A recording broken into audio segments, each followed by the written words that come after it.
This is episode 2 of the Robbie G podcast. Thank you so much for tuning in. Thanks for listening. This episode features Rittz, one of the dopest MCs, lyricists of all time. Definitely check his music out if you haven't already. His new album, brand new album, just came out. It's called Picture Perfect. Go and check that. This episode was recorded earlier this year when he had a Canadian tour booked, and it didn't end up happening due to COVID canceling the shows, obviously. Hopefully we'll have him up next year, and we talk a little bit about his album, To Put a Crown on It, and some stuff about his life and his life story. Enjoy. Yo, this is the Maestro Fresh West. We chilling with Robbie G. The boy still emcees, and you already know I'm rocking out with my dude. Yo, what up? It's the Kid Mercules. Hey, yo, this is the one and only R.A. the Rugged Man. It's your man's Obi Trice. Yo, this is dopest faction you're listening to. And you're listening to Robbie G. Robbie G. Robbie G. You already know what it is, man. Perfect, man. Yeah, man. So, yeah, I just wanted to start off by asking you personally, what is this current situation doing to affect your current livelihood and your day-to-day habits? Obviously, things are kind of changed for everybody. Everyone's kind of being told to stay indoors and, protect themselves and stay clean and stay healthy. So how has that directly affected you and your livelihood? What have you been up to? Oh man, yeah, it's definitely affected a lot of shit. I always feel like I feel bad. Like, it's funny, it's like getting permission to talk about it because sometimes I talk to people and they start going off about their situation or vice versa, and I'm thinking about my situation. But it's damn near everybody in the world is in the same boat for the most part, unless you know what I'm saying. In certain areas you're safe, but man, it's fucked up right now, man. For me, just first off, I just I just recorded like 2 projects, so we're waiting on getting a budget for that. So, the budget's just to record, the money to do everything I got to do with it. And so shit, that I was waiting on a call from that. Finally got the call back, got the budget approved. Their offices got hit with a tornado. I'm like, yo, are we getting any money soon? And then next thing you know, coronavirus. So, yeah, man, it's crazy. I haven't officially canceled the Canada tour, but I don't see that happening, to be honest. I don't see the person we were dealing with there was saying, please hold off before you cancel all the way. But so I'm not ruling it out, but I don't see that happening. But there's 2 tours already. That would make 2 tours to cancel. So that just alone, that's how I make a living. And yeah, man, it's really crazy. Other than that, what's funny is I told my wife, man, my regular life we live like we're quarantined in my house. So, we don't really do shit but go to the grocery store and come back. I don't really ever leave. So, we pretty much stay at the crib. But it's funny, when you're not allowed to do something, now she's wanting to go out and do shit. And it's it's like, hey, this is the same way we always live. We just can't do shit or can't have people over. But that's crazy, man. My wife just told me just now our sister just went to the hospital last night. And no beds, just doesn't know if she has coronavirus. They're going to check. But it's fucking crazy, man. Crazy. Well, sending some thoughts and prayers out to her sister. Hopefully everything comes out, checks out, or if she's got it, she can recover. It doesn't have any personal choice as to who it's choosing. Everybody is affected, the playing field has been leveled, which is the first time in a long time that this has happened. Something like this that's made everybody feel like, whoa, we're all on the same level together, because this could affect any one of us. And right. Yeah, it's dangerous. So that's it really is. I feel you on the just staying inside and quarantining. Like I'm a musician, so I basically just studio, home, and then I go and do shows when I'm on the road. So now that there's no shows, I'm just in the studio or chilling at home. So the cool thing with me is I'm in a good situation right now as far as having all this music. I never had this much music material recorded and ready. I got shit to release all year, but I had dug a pretty deep hole for myself before I got my life together and put a crown on it and started the label. So I'm getting in a good position to where I can start, profiting and doing well, but it's still a big struggle. So it's like everything's on hold. So I got some money to play with to do anything with any records. So yeah, man, it's fucking crazy. What do you think about it, man? What do you think's gonna happen? I don't fucking know, man. It's very weird. You see some people. At first I wasn't taking it that serious, and everybody, you got the over, melodramatic people that are just going nuts as soon as day one happens. But Yeah. I really wasn't taking it serious, but now I definitely am, and you kind of have to, just because they're telling you to stay inside.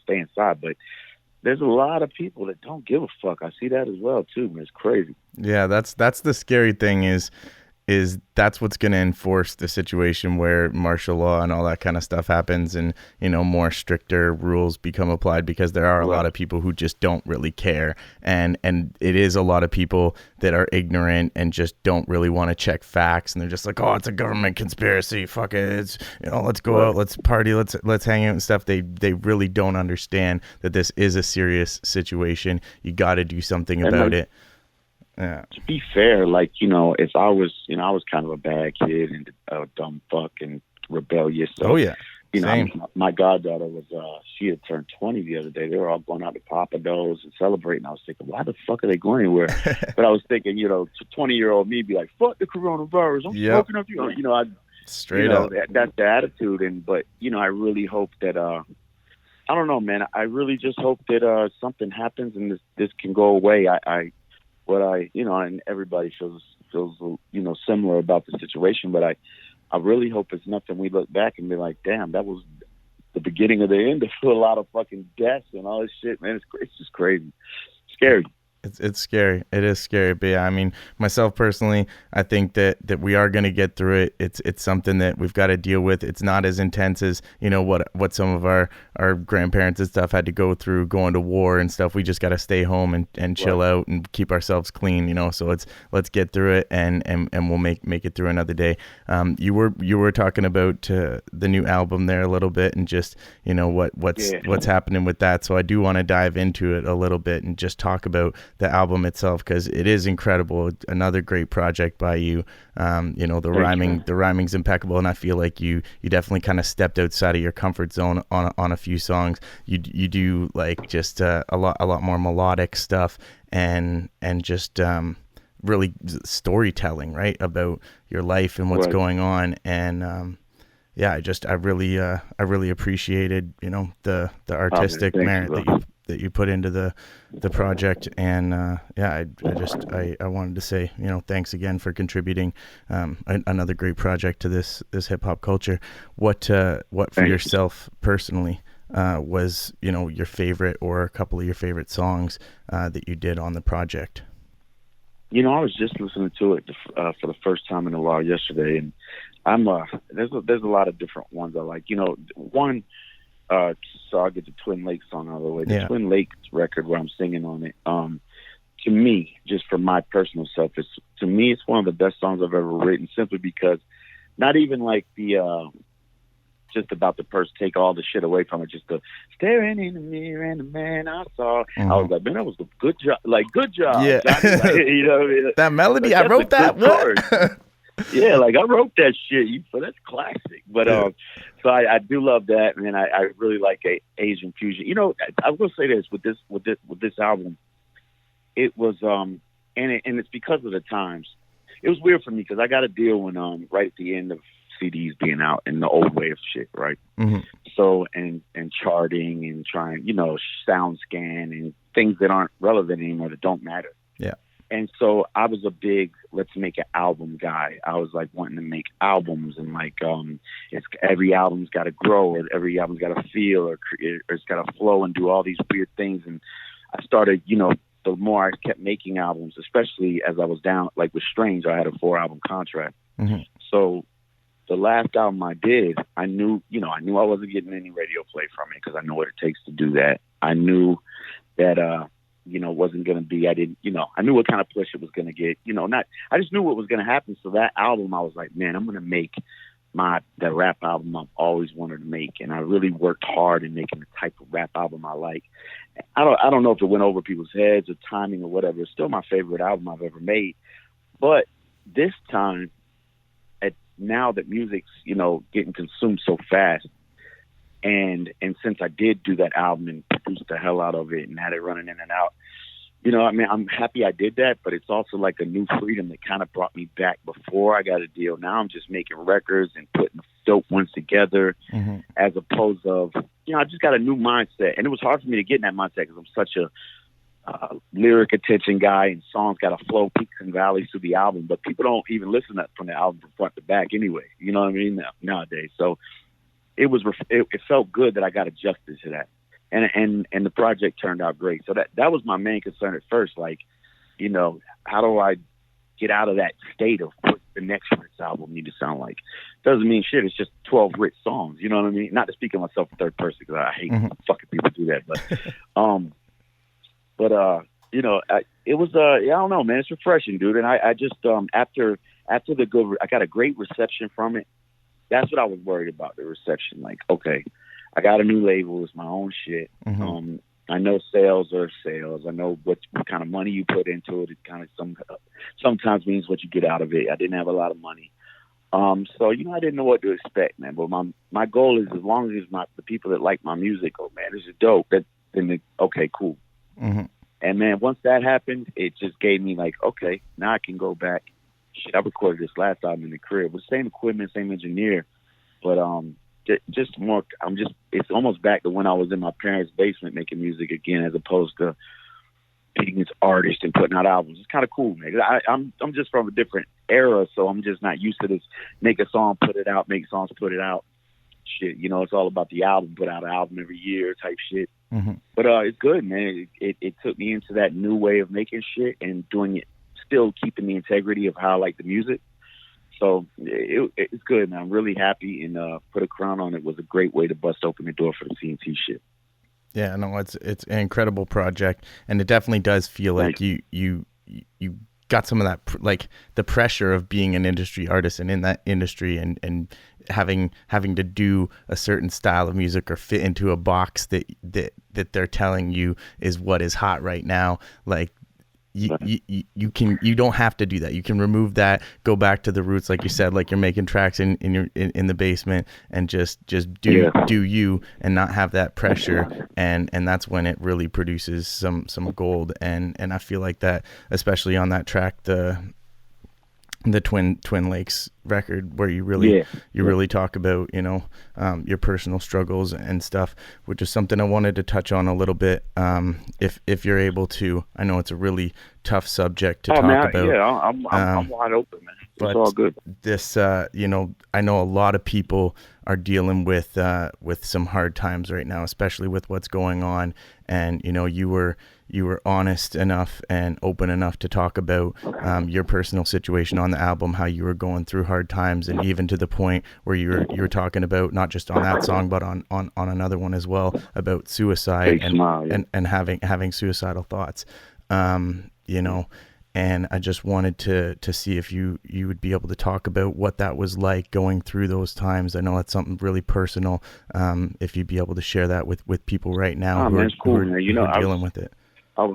I was thinking the other day, it was like, man, you know, I wish somebody would. I haven't done an interview in so long, and you know, it's just the same thing with the times, man. Like it's cool you're doing a podcast and asking these kind of questions, because no one's asked me, you know, so I haven't really had to speak about it. And it's like, I like talking about it, because you know, it helps people relate to the story, and you know, I like talking about it, especially now, because it's not me anymore. So I'm not as ashamed, and it doesn't turn business away. You know what I'm saying? Because I'm not being an idiot. But yeah, I just I guess you're asking me like what led me to that place, or what happened. Yeah, and also more importantly too, because I feel like people need it right now, is how did you kind of come out of that dark place? Obviously in Twin Lakes you talk about having to go to the recovery center, and you know what that was like, you know, not being able to talk to your family and stuff like that. But you know, mentally, really, what did you do? What were the building blocks that you used to rebuild your mental fortitude to get back to a place of, like, you know, being happy again, or being okay, and being able to live life? Well, one, it's such a long story going into that, so I'm going to try to give you the short version. I hope I don't ramble on. Yeah, no, it's so many factors that played into that. You know, I don't know if I would have ever gotten that help if it didn't get as bad as it did. You know, I always knew I was an alcoholic, and I was a crazy drinker, and and it sounds lame. It's just, but I didn't know anybody else that could drink like I can, and just my wife. And it's just, we had been living this life lifestyle for so many years. And around 2016, I just took a big financial hit. And I was also angry with my label situation, friends, and a lot of bad things happening at once. And me and my wife's relationship was just terrible. You know, we've been drinking, and that's all we did. I mean, together. So we knew we were miserable for years, and I thought maybe one day that would happen. But so what actually happened? So I ended up with me. What made me go get help finally was because I don't even come from a family that, you know, my family's, you know, you don't need fucking rehab. I'll tell you what you need is, you know, I don't have a family like that. You need to get help, Johnny. It's like, you know, they probably was like, really? You're going to go fucking waste money on that? Once you know, get your life together. But what happened was that I went from being drunk and being wasted and having that stigma. And I always, you know, being a rapper coming out, you know, from the era I came out and, you know, and plus I party and I drink and I liked it. And that's what my whole image, not even image, but that's what my life was when I got a record deal. Or when not say record deal, when I got exposed to the public, you know. Mm-hmm. And it only got worse once you start touring and stuff and you start feeling a little bit of above the law, like it's like you're special or some dumb shit. And actually all addicts and alcoholics feel that way anyway, whether they do music or whatever it is. But I started with losing so much money and losing hope and being stuck under a contract and just fighting with my wife. I started getting very, very obsessed with violence, and I'm a really nice guy. I love people, man. I love peace. You know, I love peaceful shit. I don't like assholes. You know what I mean? Mm-hmm.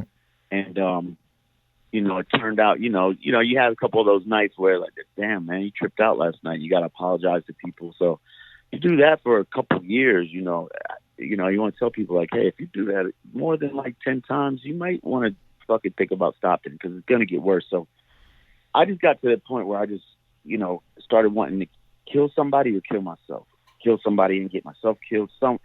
It was going to happen. Mm-hmm. Like I got kicked off the airplane, just on there. I could just say so many dumb things like that. I'm so embarrassed of it. I mean, I remember being on a plane, just comboing the fuck out of the seat in front of me. Poor, it was like a family. If I was the father, I would have fucking killed me, man. I mean, just yelling, I'm gonna take the plane down, just cussing people out. I mean, just really acting up. Like, some of my friends were gonna cut their heads off and drive my car to their house. And then it got to the point where I was like practicing, like, you know, following people in different cities and seeing if I could fucking kill somebody. And I'm like, what are you doing? What's wrong with you? And it's like, it was me. I wanted to die. Yeah. And it just got so bad. So then in Anchorage, Alaska, I went up there and it was you know, we've seen so many over and over again, like, what's he going to do this time? And I really lost it there. My manager was with me and I did like a suicide attempt to jump off the balcony for like a couple hours and shit. My dad was like calling the police in there and my manager was in there. It was fucking terrible. And I tell you a funny story. The same balcony I was threatening to jump off and hanging off of and calling my family and crying and doing the whole nine. The next night, my manager left me in Alaska. I said, leave me here. I just need to be by myself. I need to be here. And I don't even do no shit like that. I was just like, I don't need to go home. Leave me here. The next night, I'm on the balcony smoking some weed or some shit. I look down. There's a lady coming across the street from the restaurant. Bow, gets hit by a car and splatters right where I was about to jump. No shit. Isn't that crazy? Holy.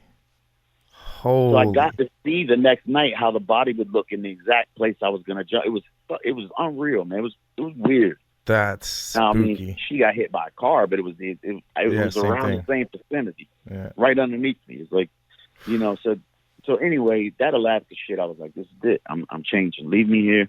I begged my manager, you know, please, man, because you know, he's the most important dude to me. You know what I'm saying? Like, it's like my brother, and like without him, you know, he's a big force behind me, and you know, he's got my back. And, you know, I love the dude, so I definitely need him, and didn't want him to quit on me, and because at that point, who would want to work with me any fucking way? You know, it was fucking. So anyway, so I said I'd be better after Alaska, and I tried for a while, and it just kept getting worse and worse. And then I went on the last tour I went on with King Lil G in December of 2018. I was damn near dead at that point. I don't think I ate for like 15 days.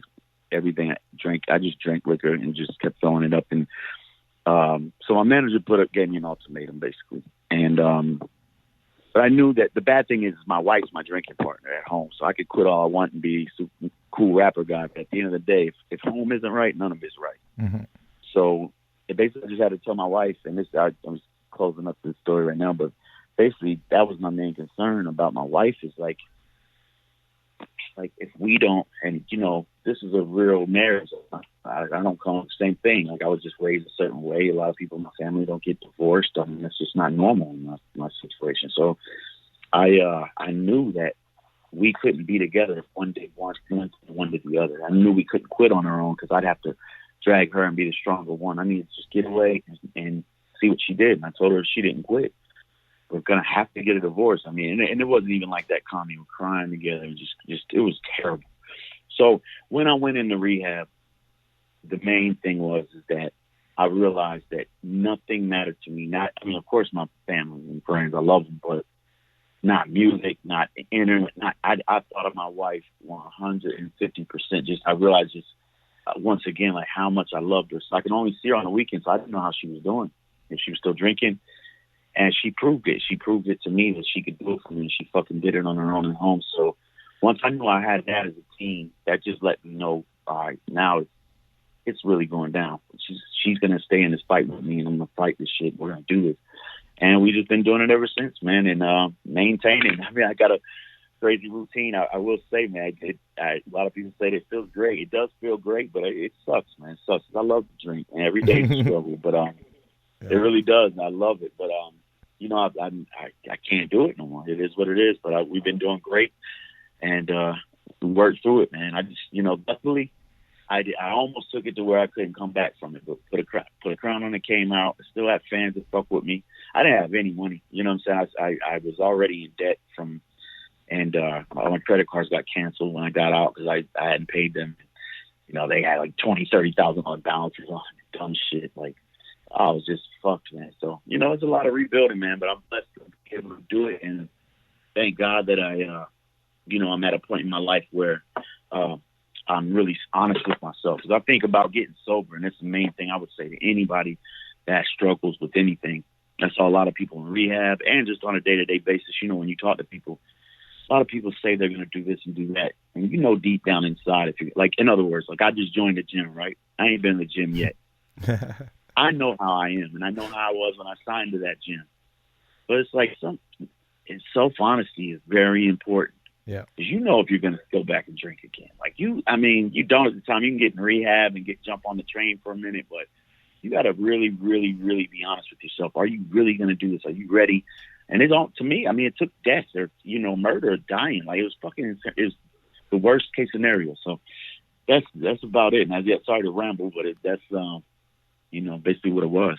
Oh, that was amazing, man. I appreciate every second of that. That was honest, and you're telling your story, and that's mind-boggling. That story right there, what you're telling me, what you're standing on that balcony and seeing that lady in the streets, like that stuff. Was crazy. That's stuff like that is the universe, like I don't know what God, whatever you did, the omnipotent force, whatever energy you want to call it, that's just like telling you, like, the massive message. But you know what it is too. It's like my whole life, and I've always been kind of morbid and musically talk about depression. It's crazy because right when I go into rehab and do the whole shit, like it's like in style now to be like that, and that's cool. That's a good style to be in, But it definitely wasn't on the wave. It definitely wasn't on the wave. I've been like talking about like depression and shit, and just shit feelings people have, emotions, in my raps for a long time. But same thing with self-honesty.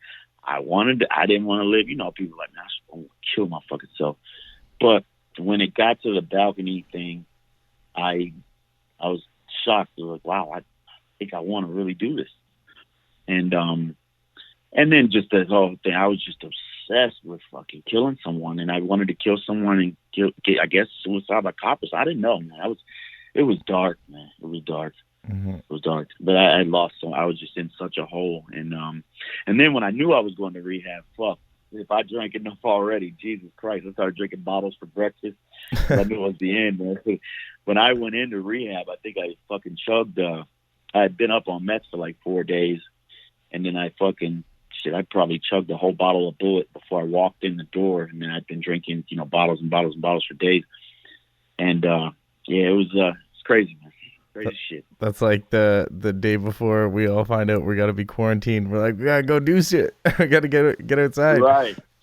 And that's another thing too, man. This is a very hard time for a person who, sits around, drinks with his wife on the couch. Everybody's at the house, and even though it's what we're used to, so I was saying, like, when you talk to your friends and family in their home, it starts feeling like Christmas holiday. You want to sit around, drink something, to let the time pass, and it's fucking hard, man. Fucking hard. But I got a routine down, and it works for me. Different things work for different people, and so yeah. Well, that's good. You got your gym membership, but is the gym closed or what? Is it open? Yeah, well, that's what happened. I was gonna go. No, I took the gym membership, and then we went to celebrate the year anniversary thing for being sober, and we went and got this little lake house, and we're like, when we get back, we'll join the gym.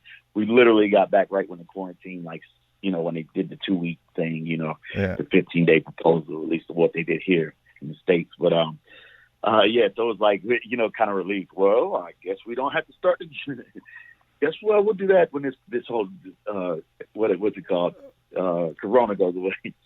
Yeah, once it clears up, then we'll get in shape. But you got time now. You get set up the home gym, and it's definitely one of the things that has been highly preached by the experts is trying to stay healthy and active to be able to fight this, because people who have compromised immune systems or aren't eating healthy or living in healthy lifestyles. So that's a big good thing for you that you were able to stop the drinking before this situation happened, because what you're saying, going 16 days without eating food with Corona around, Rittz.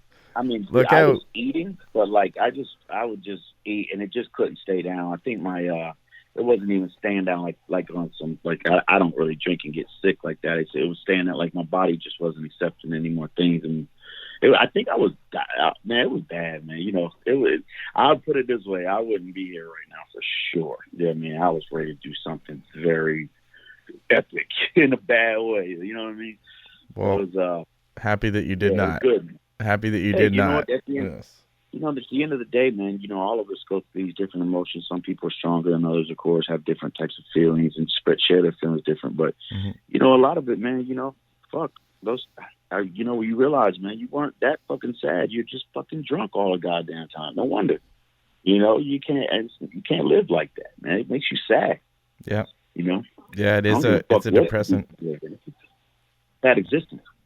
Yeah, totally. And everything around it, just like you're saying, sparking the arguments between people and giving you those thoughts of wanting to fight people, and that anger and that angst and stuff like that's directly a result of drinking. Yeah, and that to me, and that was like me just out. I just had a little death wish. I was just trying to start shit with whoever the hardest guy was that could try to shoot me. I was like, fuck them all. I was just doing dumb shit. And then, you learn, my manager was like, and even my buddy Bootleg Kev was like, I talked to some people, and they say Rittz is kind of a pain in the ass to work with. That fucking got me, because I always thought I was a courteous, very nice, kind guy. So, I never got that from anybody before. So there was some chatter behind my back. And get it, fuck. You don't realize how big of a dick you're being sometimes, or how, incidents. People don't want to be around that unstable motherfucker that thinks it's cool just snorting coke in the middle of a fucking meeting and drinking at the radio, pulling a bottle. I remember when I got out of rehab, I walked through the mall and I smelled liquor on somebody. Like, I knew what they were doing, probably like I did, because we drink as soon as we go to the store or if I got to go to the doctor. My wife had cancer. The last part of it, she had some cancer, and she got rid of it. But every time we went to the hospital, the main priority was drinking liquor in the parking lot before we went in, just making sure we got drunk beforehand. Like, just didn't do anything without getting hammered. Either way, I forgot what I was originally talking about, but great. That's what it is, though. It takes over everything, right? It becomes a part of your daily life. Interruption, man. My bad to interrupt you. Yeah, you're right. People don't want to work with you. That's what it was about. Yeah. Sorry. That's another thing it did too. It fucked my brain up. My memory's all fucked out. Start forgetting what I'm saying halfway through. That's fun. Weed'll do that too. I'm like that from all the weed I smoke. I will admit. I smoke hella amounts of weed. My memory's fucked from it. I definitely been smoking a little bit more weed than I used to. I was a huge smoker growing up and just all throughout my 20s.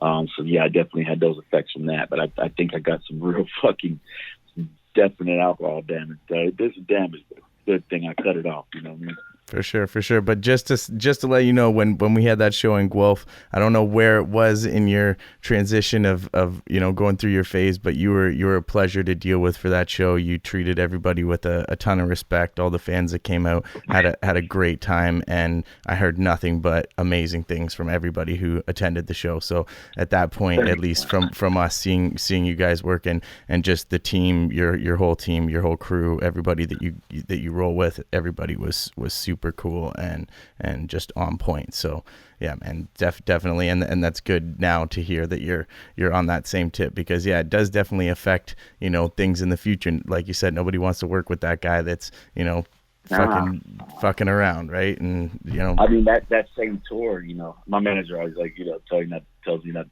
talk about shit like this, but I to me, man, I think motherfuckers need to hear things that happen, man.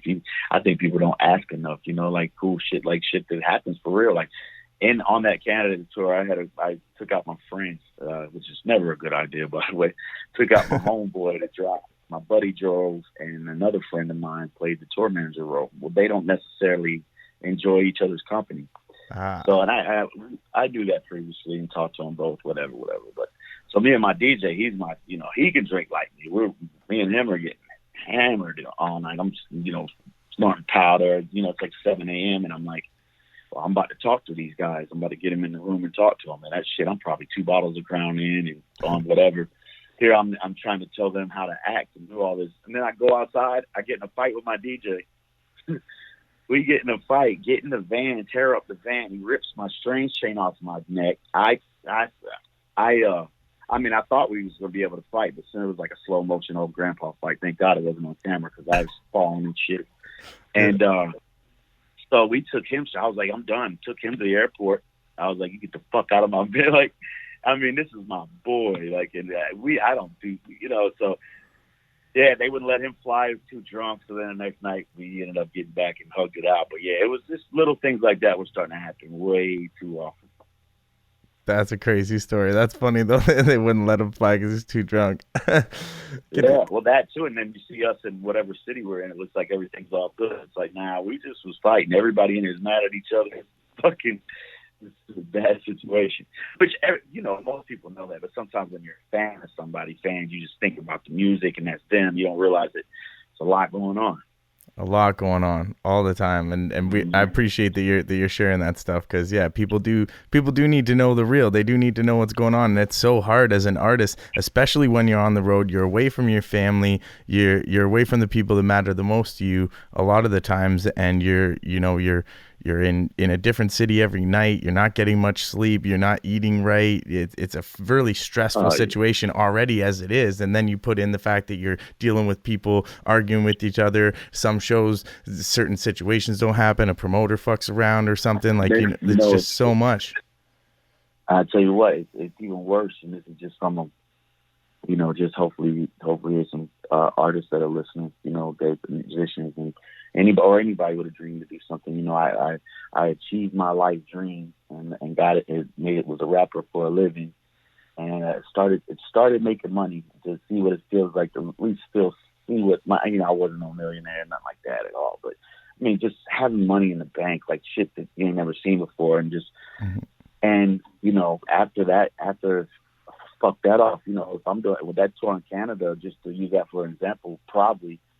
It definitely was. I mean, it's also, imagine how angry the artist is. He knows none of that money you're going to make. You're just going out there to pay debt. Yeah.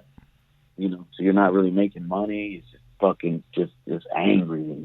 Fighting is great. It's rough, man. But I tell you what, it helps to be clear-headed, level-headed, everything. Because, you'd be a heavy drinker, heavy partier without being an addict or an alcoholic. So it just takes a little moderation, know when to fucking cut it off and handle business and when, where, and what, how to act, 100%. Well, I'm so disappointed that this situation is happening right now, because I was really looking forward to these dates coming up. But I do know that if it does eventually have to get postponed or pushed back, the shows will still happen, and they're going to be packed. They're going to be really good.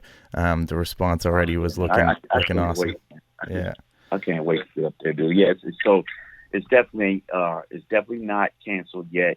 So it's definitely not a firm. Oh, I know. We know what's happening. I know. And everyone's pretty aware. We've talked to a lot of the people, and everyone knows it's kind of like it's up in the air right now. If things clear up and they can switch it around and boom, we're good to go, then everything can proceed as planned. But if that's not the case, and come April 1st or the next few days, it just keeps getting worse and worse. Then obviously you're gonna have to make the decision that you have to make based on the fact that the government's got their rules, right? So you gotta right. follow and abide by them. And you don't want to put anybody's health at risk. Exactly, that too, of course. Yeah, you want to make sure that. But shit, you're safe.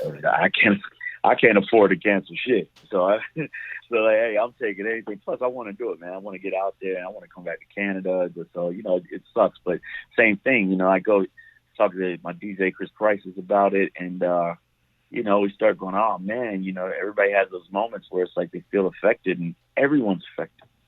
So it's like, can't really say much. I can't really be like, man, I'm not doing it well. My tour just got canceled. I'm sure you got a ton of shit that, whatever it is, like this shit's fucking everybody up. Everybody, yeah, everybody from every walk of life and every field, every job is every person's feeling this. Yeah, so in a way, on some other shit, and this is kind of off the subject, but I was, in the States, it's so divided, and it's really bad with this with the president and just how everybody feels with each other and stuff, and just the tensions. It's been so bad for the last however many years, 4 or 5 years. I mean, it's always been bad here, but it's just been terrible here. So what I'm hoping that we can get a little bit out of this, because I saw that when in 2001 with George Bush.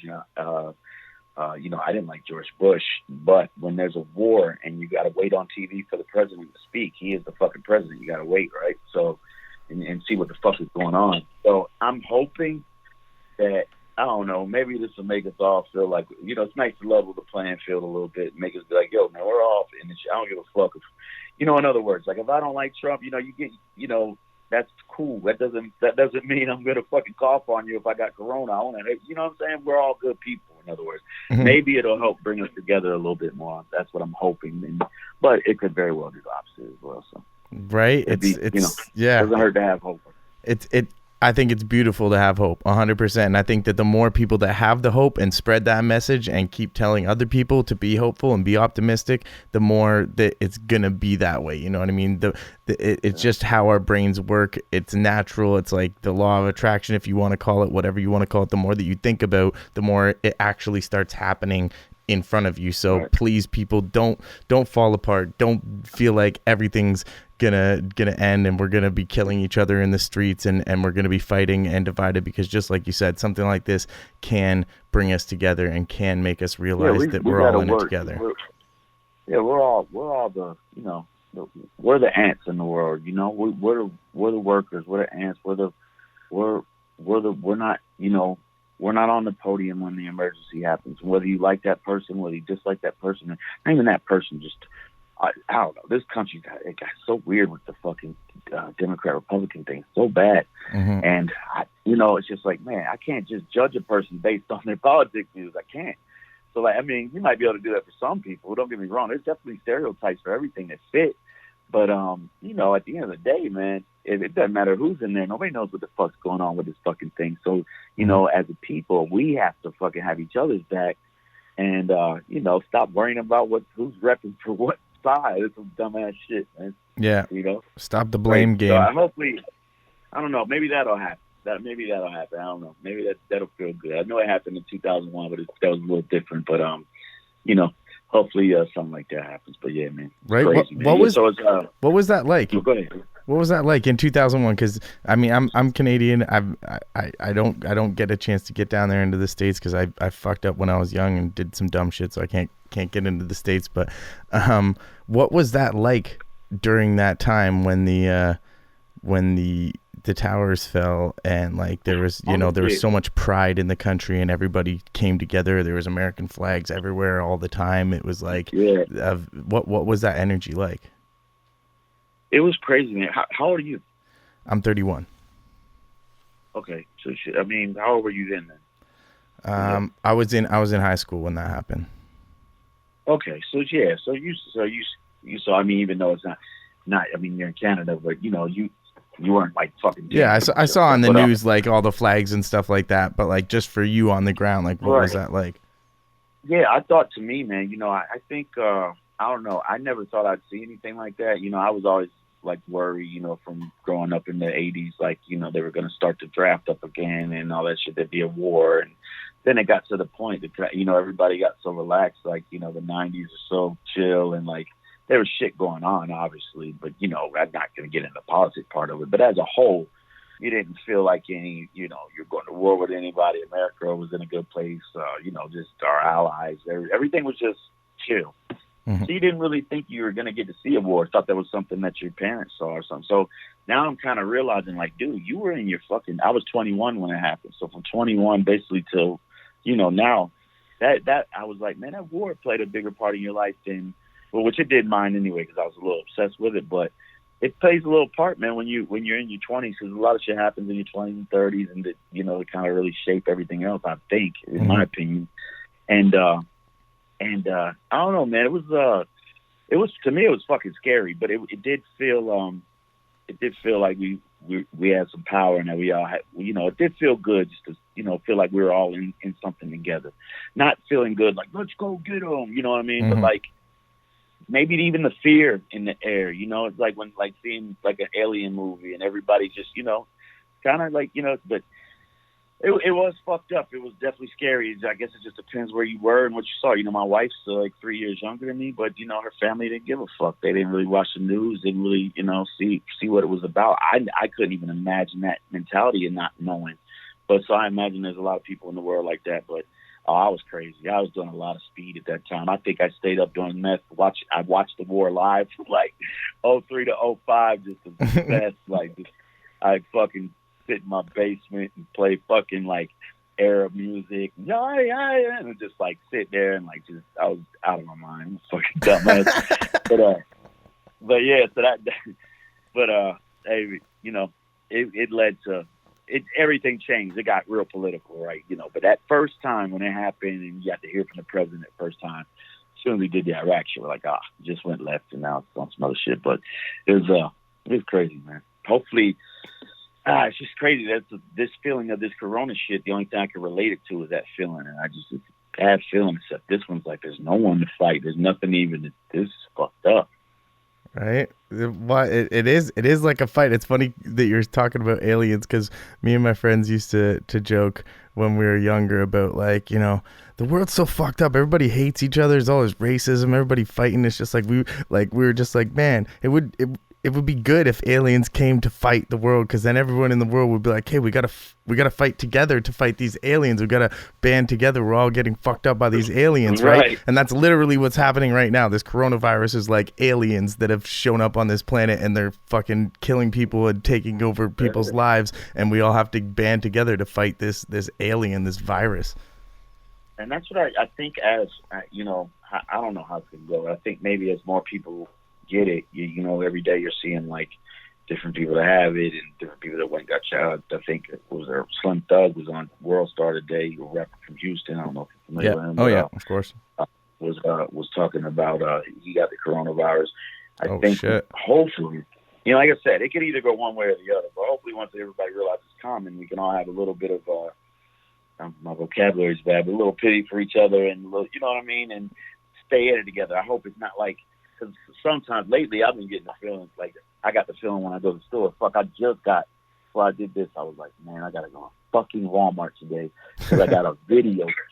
I got some random video shoot I have to do, which I wouldn't be doing if I didn't have this opportunity. So I had to buy shit from Walmart and try on all these fucking clothes at goddamn Walmart. I was in there for 3 hours, and you just, when you're walking around the grocery stores and everybody's looking at you and you're looking at them like they got it. You know what I mean? Right. Yeah. Feeling in your throat, your nose. You're like, it's crazy, man. It's fucked up. Every time that you're about to cough, you gotta like hold it, just like, oh shit, I don't want anyone to look at me weird. This girl in front of me was sick as fuck at the register, just nose all red. Hell, she had like flu, like she was fucking terribly sick. And I'd hate to be sick right now. It'd be so scary, but wild shit. Wild shit, man. It's crazy. Yeah, I'm still like, I wish I had like more to say. I don't know what to say. Same with you. We're all seeing it as it goes, and every night there's a different story. Yeah. Every day it changes, but condolences to the people who've lost their lives and the people that are dealing with this right now, and big shout out to all the people, the support workers, the people in the hospitals that are working like crazy hours and dealing with like insane amounts of pressure, and big shout outs to all those people. And the grocery store, how appreciative are you of the people working the cash register at the grocery store now? Man. It's insane. Every time I'm literally like looking at them like, after this is over, you guys are gonna deserve like medals of honor for this. You guys are like, you are our war veterans right now. You're on the front lines, like getting. But I can see though, what's crazy? Like the people that are out there working at Walmart, and it's fucking. Salute to everybody out there still having to work, but I think that sometimes your circumstances may, since you're at work and you're seeing people functioning, you're touching money and products all the time, those people might be the ones going out to eat and doing crazy shit, you know what I'm saying? And because they're like, fucking, I got a job. This is, matter of fact, I just had a conversation earlier, about, somebody wanting to kick it tomorrow. And I was like, yo, we don't fucking hang out with people that much anyway. Why the fuck are we gonna do it when there's a virus? You know what I mean? Like, why don't they stay at home? It's like, well, they're still working, and it's like, oh, that makes sense. They don't get, they get it, but it's just different I mentality. would understand too if you're working and touching all those people all day, you're seeing it. So shout out to them. And you know what I want to say also, you giving everybody all those props. You know what I hate to hear, like, and I've been hearing a lot of, and I don't think they're stupid. I'm not dissing them like that. But I just think it's negative. Like, people are like, just to urge me to dish. This is the power of cleansing the human race. Get rid of taking out the population. The fish are swimming in Italy again. This is that, and this is happening.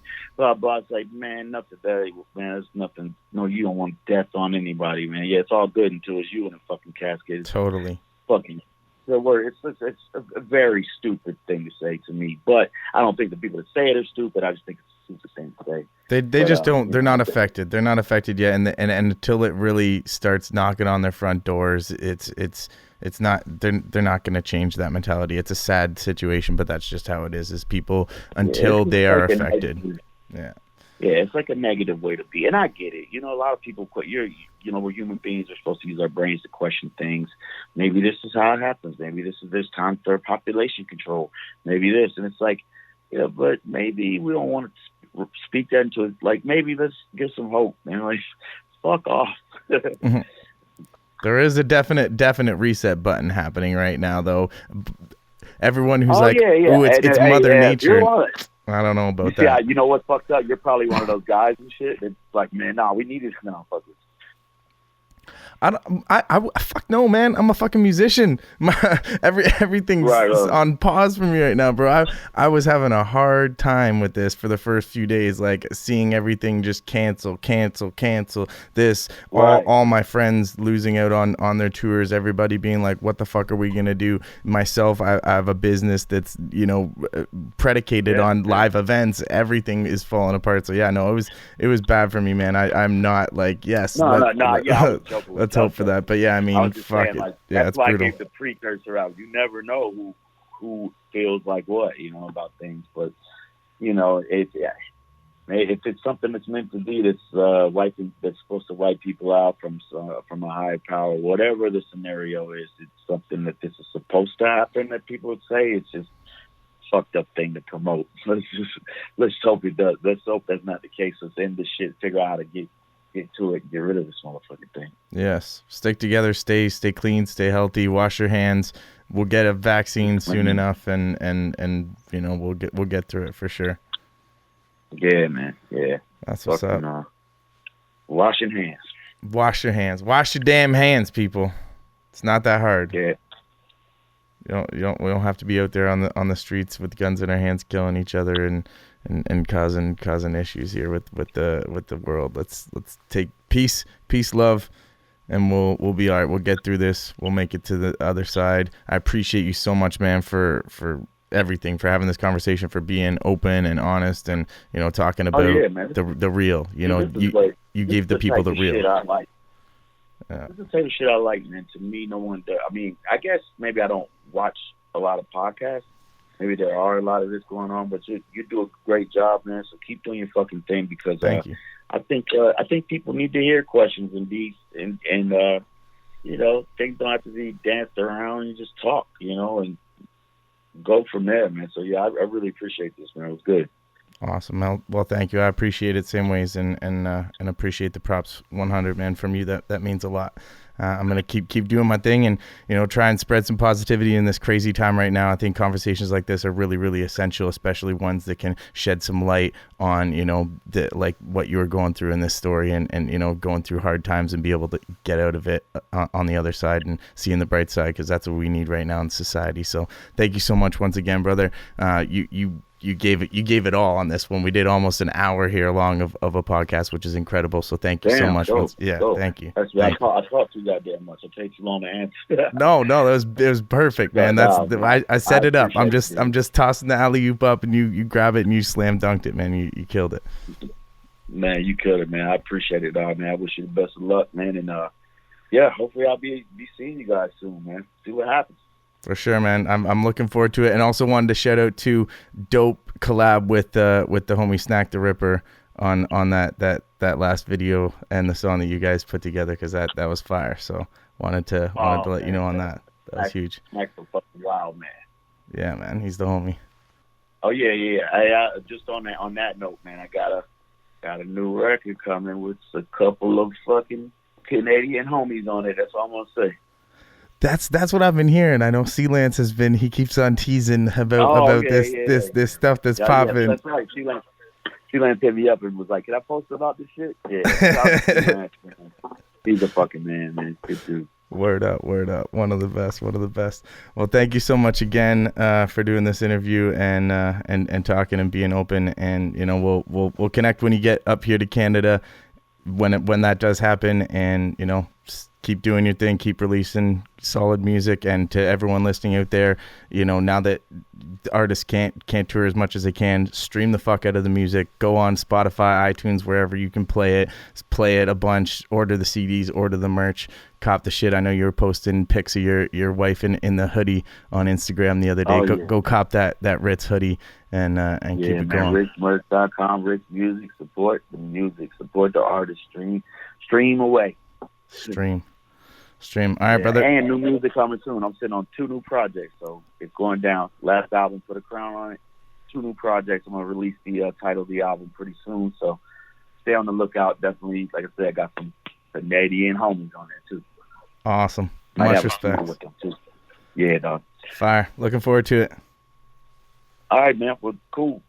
Thank you so much for doing this, and yeah, we'll talk again sometime soon. All right, brother. All right, man. Great. Have a good night. You too. Peace. And there you have it. The podcast with the homie Rittz. Big thanks to him for taking the time to do that with me and sharing very personal stories about his life and, you know, deep stuff. I feel like the content that we got there was killer. So I hope some of that information helps everybody out there. If you're struggling, you're going through hard times right now, keep your head up. It'll be all good in the end. We're going to make it through this, as we said. Yeah, stay tuned in. I'm going to continue doing a bunch more of these podcasts. I've got a few good homies lined up to do some podcasts. So yeah, we're going to keep it rolling. Thank you for tuning in. Subscribe and check out the rest of my content. Check out my website, robbieghiphop.com, for all the information. Thank you. Peace. Much love.